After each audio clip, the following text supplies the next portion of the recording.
What's poppin', yo? This beef has delivered us so many historic moments.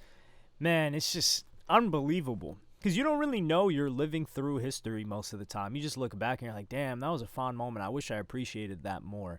And that's definitely something we need to appreciate right now. And it's one of the first times, probably in my lifetime, at least listening to hip hop, where I knew, whoa, something's really, really happening right now. And that's the innovation that's going on in this beef. For example, a bunch of people had some hate for it and some criticisms, but the tailor-made freestyle by Drake when he was waiting for Kendrick to drop, it was like 2 weeks. Kendrick wasn't dropping. People were looking around like, yo, what's going on?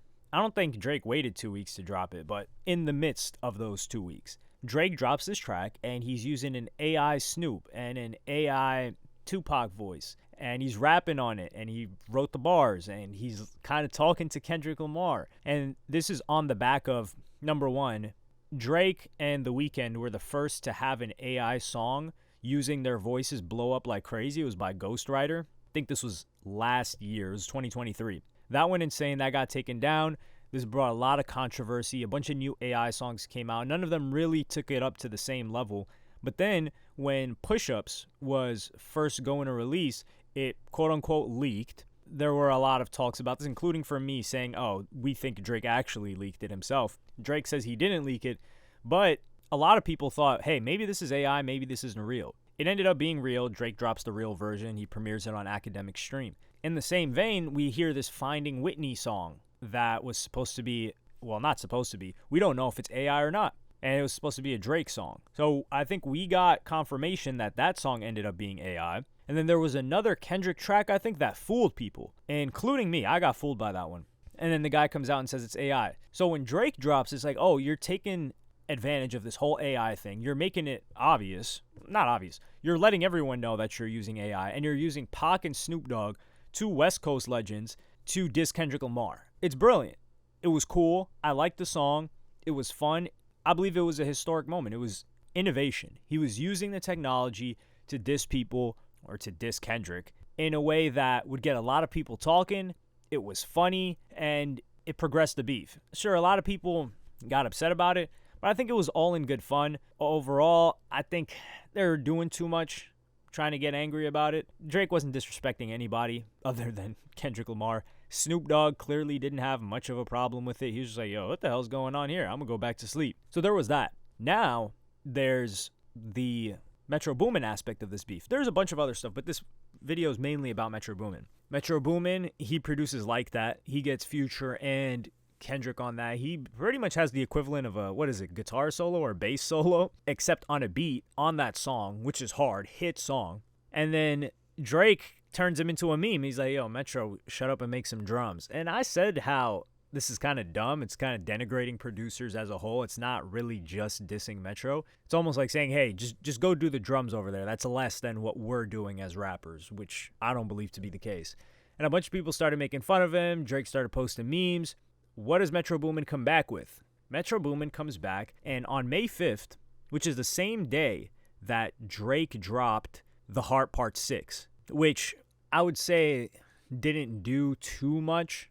Like, it was a good song, but I think people saw it and said, okay, this doesn't match up to Not Like Us. And he drops, best verse over this gets a free beat. Just upload your song and hashtag BBL Drizzy beat giveaway. So you can't really beef with a rapper as a producer. And people were making fun of Metro Boomin. They said, oh, this guy's going to just be tapping on his keyboard to try to diss Drake. Drake tells him, yo, shut up and go make some drums. Metro Boomin goes, makes some drums, makes this beat, and then has this BBL Drizzy beat giveaway. It goes insane on Twitter. It's got at least 24 million impressions on Twitter. It's all over YouTube. It's all over most social medias. You've got different companies using the BBL Drizzy thing. The beat and the song by itself, without any verses added to it, is already really, really good, really, really catchy. It's making fun of Drake's body modifications, which, do we even know if that's real or not? We know the Ozempic thing is real, but most of these Hollywood people are on that. Ye was also doing that. What do they want to call it? BBL? I don't know what they call it. Fat transfer, fat loss. They have freezing fat. These operations change over the years. But that's what they mean when they say BBL, like, oh, this guy's getting his fat taken out. So instead of trying to diss Drake, he drops his fire beat, making fun of Drizzy getting a BBL. And then Drake's only response is something along the lines of, oh, now like we're talking about my butt or something. It's like, yo, this too much Twitter fingers, too much IG fingers on Drake with this. The funny thing is, Metro Boomin didn't even say people had to diss Drake. But everyone just like was like, oh, okay, we get to diss Drake. So they just started dissing Drake. Metro Boomin uses his production to get thousands of people to create verses and songs dissing Drake. This was 7 days ago, or 8 days ago, as I'm recording this. May 5th, I'm recording this on May 13th. And just yesterday, people re-upload this every day. But BBL Drizzy's doing like 500K on a channel that was uploaded a day ago. Just the original beat. There's different ones that have a couple million. There's people just playing a guitar that got 1 million. It's a internet phenomenon right now. There's multiple millions. It's going crazy on, I would say I see it more on, I don't really use TikTok that much, but I see it a lot on YouTube. I see it on Twitter as well. And people are going insane on it. And I think someone even made a BBL Drizzy song, like this guy that has the mustache.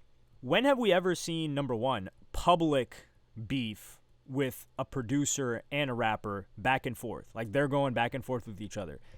And not very common. And then usually how that ends up is the producer just not working with the rapper. Producer usually continues to have success. Rapper sometimes continues to have success. Like we saw Mustard and YG. They had beef, but it wasn't too public. We knew they had issues. They kind of just split apart, did their own thing. And a bunch of people said Mustard fell off during that time. A bunch of people wanted YG to go back to using Mustard beats. They didn't say YG fell off, but they wanted them to rekindle that flame, no homo, and make music again. Other than that, we haven't really seen anything like this. So for them to not only have beef and Metro Boomin to take a Drake verse off of the album that he was releasing a year ago, in 2023, I think it was, and then say pretty much I don't need Drake, then have people diss Drake on an album that is his, and then have people, as in Kendrick Lamar, really takes this beef to next gear, and then come out on social media, talk a lot of crap about Drake. He's doing a lot of talking for a producer, but he's also dropping hits, so we can't really say much, can we? And then to drop this beat, which is a fire song in and of itself, we're going to be remembering BBL Drizzy as a song, or as a beat, whatever you want to call it, as an instrumental.